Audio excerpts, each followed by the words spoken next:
not all of those willing to fight are heading to the battlefield. Some, like members of Ukraine's parliament, are working to find diplomatic solutions as they press Western allies for help.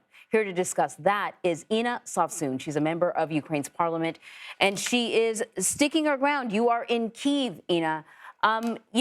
At the beginning, several days ago, the battle seemed far from Kyiv, but it has come much, much closer now in the last few days. We know there's a convoy slowly inching towards the capital city. So my question to you is, how are you? How are you mentally?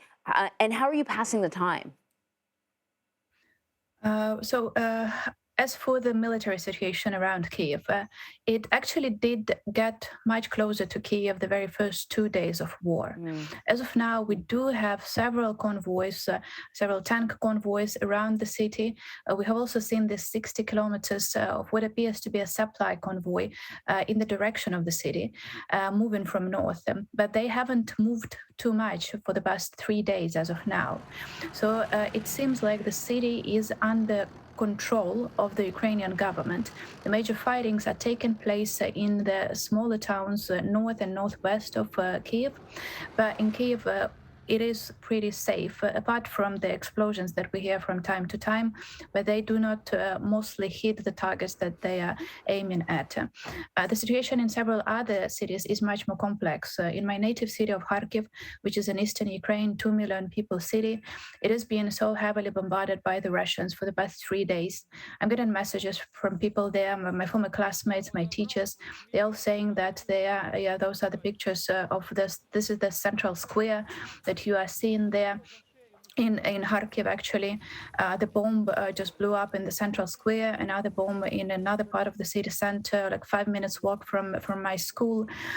So what they're doing to Kharkiv right now is just a crime, and I need the whole world to know that they're bombarding Kharkiv from air right now so heavily.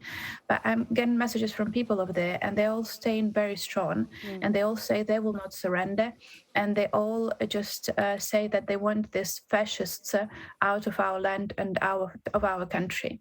What is important to note here is that Kharkiv is a largely Russian-speaking city, and none of the people in Kharkiv right now want Russians there.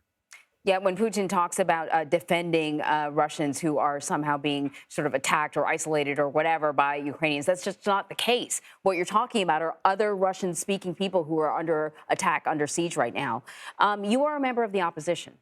How do you think President Vladimir Zelensky is doing with this? I am a member of opposition, but right now that does not really matter that much because all members of parliament are staying united, regardless of the political party. Actually, the only members of parliament who did leave the country are the members of the pro-Russian political party. They all fled the very first days of war, actually days leading to the war.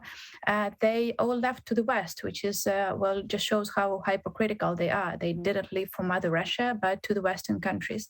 But all the others MPs, regardless of the political parties, including myself representing opposition political party, that doesn't really matter anymore because we are all staying united because we only have one enemy right now, and that is Vladimir Putin. And we are doing everything in our power to make sure that we fight back, be it by diplomatic efforts or be it by some of our fellow MPs rejoined the army. Some people are with territorial defense. Some people are coordinating humanitarian efforts. But political affiliation doesn't matter at this time. We're all Ukrainians and we're all staying united. What do you think of the international support that you're getting so far?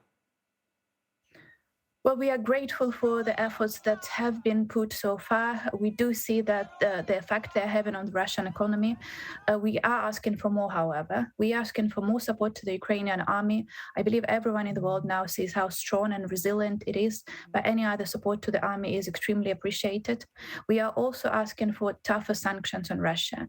We need full trade embargo on Russia because every single dollar that goes to Russia right now from any country is being used to buy weapons with which they will be killing Ukrainian citizens, with which they have already killed more than 20 Ukrainian children. And the third thing, and I know this is a contested issue, but I do think it is actually pretty obvious, is we are asking for establishing a no-fly zone over Ukraine. again, I understand the argument that I'm hearing a lot, that establishing a no-fly zone over Ukraine will mean that NATO will be directly engaged in war. But let's look at this way. Russia has already claimed that it doesn't like Poland in NATO. It doesn't like Hungary in NATO. It has issues with the neutrality of Finland and Sweden. So let's imagine the worst-case scenario that Russia fully destroys Ukraine and then proceeds to our western border, and they end up on the eastern border of Poland. And they will invade Poland after that, and NATO will have to get engaged just after millions of civilian casualties here in Ukraine. Because we have to admit that Putin, as of now, is just a crazy man with this terrible army that is killing Ukrainians, and he needs to be stopped. He is not attacking only Ukraine, he is actually attacking the whole civilized world, and that is why we're asking for the whole world to help us fight this back. Before I let you go, listen, we know that the way this invasion is being characterized to Russians is completely different than the way the rest of the world sees it. Your father, who is in his 60s, chose to stay back. I believe your boyfriend as well is also sort of taking up arms. And you mentioned a parliamentarian who also has taken to the battlefield. Have you talked to any of them, and have they told you what it's like out there? I'm in touch with my boyfriend. He's with the army again. That is not a very, we don't keep in touch very often, but I know he is safe. As for my father, as we speak right now, I haven't been in touch with him for 48 hours. His phone is off, but I believe he is in the area where all phones are off. So I really hope for the best. But and then I talk to other people in the military or in territorial defense. They are all extremely committed. They are all willing to fight back. They all say that they will not surrender. And that is the general spirit. And I think the more Putin attacks, the more people are willing to fight back. We are seeing that both among the military, but also among the civilians. We are seeing people doing the most Ukrainian thing possible when Russian tanks invade. They go to the streets to protest. And that is just such a Ukrainian thing to do. And that has been done in eastern and southern areas of Ukraine. So we will fight back. What we're asking the West to do is to step up to help us save many, many more lives so that in our fight, we just don't have that many casualties as we are having now. Vladimir Putin seems relentless. Can anyone stop him? I very much hope that the Russian political elites will realize that what Putin is doing to Russia now is actually destroying Russia. So I very much hope that they will actually unite their forces and impeach him and take him from presidential position in one way or another. He cannot be the leader of Russia. He cannot be accepted as a leader. So I do believe that it's time for Russians to say their word, because we are fighting back here as much as we can. And I hope the West will continue to press more sanctions. But now it's up for the Russians to react and to say how they feel about that.